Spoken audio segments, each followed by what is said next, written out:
Thank you, Andrea, and good afternoon, everyone. This past year was an interesting one in the industrial real estate market here in the Twin Cities. At the beginning of 2007, I think there was the expectation that the industrial market would continue with solid absorption of the previous 2 years. While activity was steady, we'll see that it ended on a softer note than many of us expected. Here's what we saw in 2007. Vacancy rates stayed flat, leasing rates continued to moderately increase, and absorption was okay, but less than expected. The stagnant job growth that Mark mentioned earlier had its impact on the industrial market as well.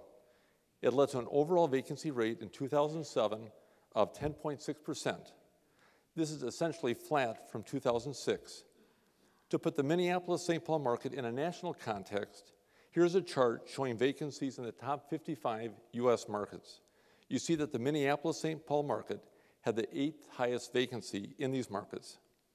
To look at vacancy by product type and submarket, office warehouse space had the lowest overall vacancy at 8.1%, and the strongest performing submarket was Minneapolis. This is just a slight increase from 2006. Office showroom overall vacancy remained steady at 12%, with Washington County and Minneapolis having the lowest vacancy. Bulk warehouse vacancy improved, dropping slightly from 18% to 17.6%. The lowest vacancy in the bulk warehouse product was again Washington County and Minneapolis. While bulk warehouse had the highest vacancy, keep in mind that almost 700,000 square feet of bulk warehouse space was added to the market last year. Over the year, absorption was less than 1 million square feet at 940,000 square feet. At the beginning of the year, there was some growth, but the fourth quarter was weak. 2007's absorption is about 1/3 of 2006's 2.9 million square feet and the weakest since 2004. Office warehouse was the strongest performer, absorbing just under 500,000 square feet. Bulk warehouse added about 400,000 square feet, and office showroom was a meager 60,000 square feet. Here's a closer look at absorption by each submarket. Absorption was strongest in the St. Paul Northeast market, where it had almost half of the absorption. It was weakest in Scott County. While absorption was barely acceptable, the good news is that asking rents continued to rise moderately. The rent increases were across the board. Office warehouse rates increased by 5%, office showroom was up 10%, and bulk warehouse rose by just 1%. With all of these numbers in mind, here are my observations on the market.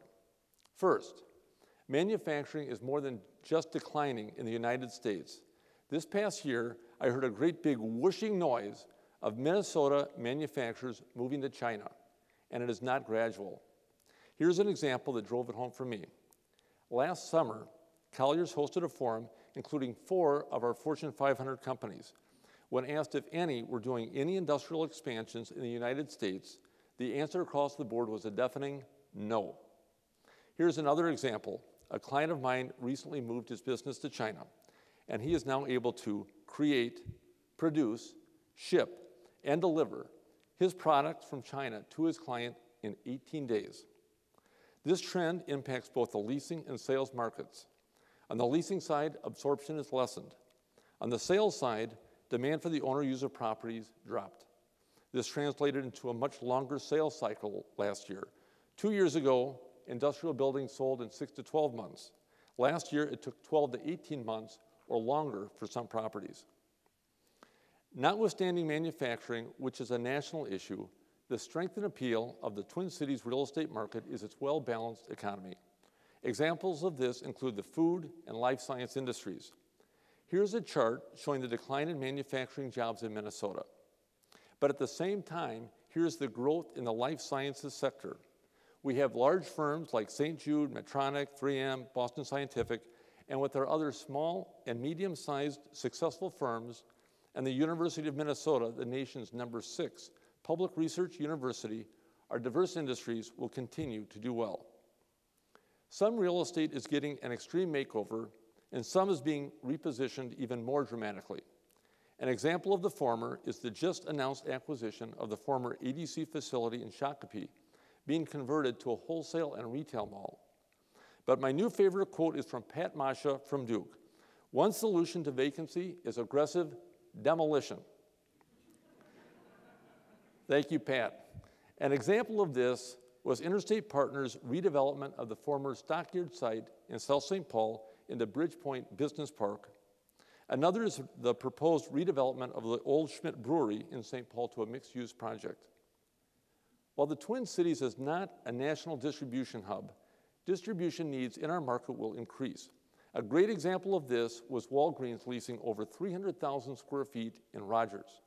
A few of the other larger leases completed in 2007 include FilmTech's 250,000 square foot lease in Edina, Ruan's renewal and expansion in First Industrial's Winnetka Corporate Center in Brooklyn Park, and Internet Broadcasting Systems lease at Wellington's Riverbend Business Park in St. Paul. Another key change in 2007 was the decrease in land values.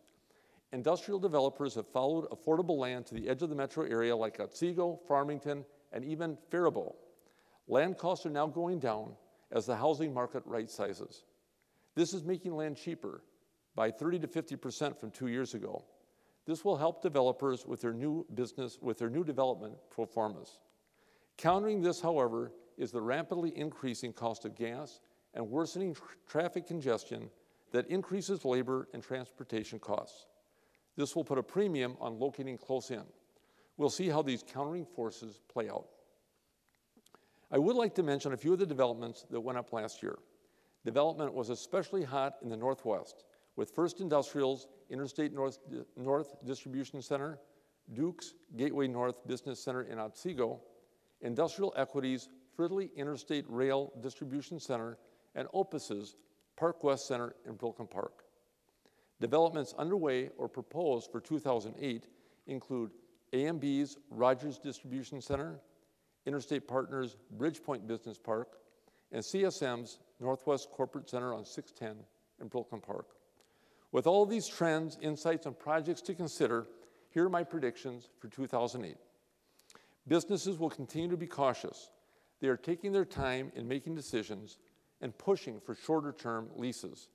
They are entering into short-term leases to give them flexibility to see where the economy is going. And they are not taking on additional debt, like purchasing a new building. Absorption will remain soft in 2008, and I predict absorption will be less than the 9,000 square feet we had last year.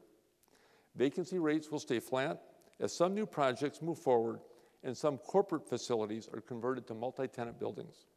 Lease rates will hold steady, but not increase in 2008. But to put this in more visual terms, at the beginning of 2007, I thought the market was going to kick into gear with strong absorption and new development, like getting onto the freeway and hitting the gas pedal.